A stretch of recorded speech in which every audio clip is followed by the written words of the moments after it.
Hey guys! Welcome back to my channel. So for today's video is another layout na naman ang ating gagawin using Microsoft Word. And this time, ang gagawin naman natin ay may theme na colorful splash. So kung gusto ninyo ito, sobrang dali lang nito dahil pwede nyo itong gamitin sa 18th birthday, sa 1st birthday, 7th birthday, or di kaya sa binyag dahil sobrang ganda nito. Siguro ito maganda itong gamitin doon sa mga celebrant na mahilig sa colorful or sa arts, sa crayons, something na mga ganon. Kung gusto ninyo ito, sobrang dali lang nito dahil ang kailangan nyo lang i-download dyan sa Google ay ang Colorful Splash PNG.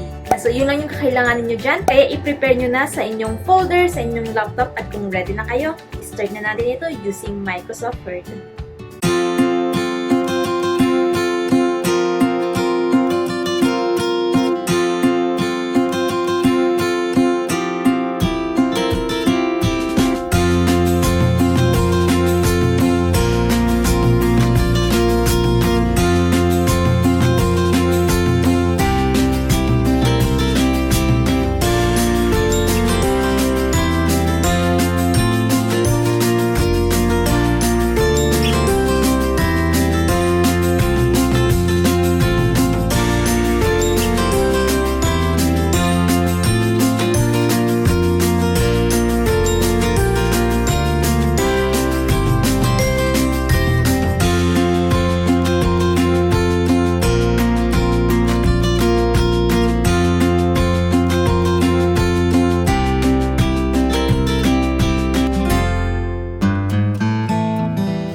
meron na tayo itong napakaganda, napaka-colorful na splash na pwedeng pang 18th birthday, pang 1st or 7th birthday na pwede ninyong gamitin sa inyong invitation. So, sana nagustuhan ninyo ito.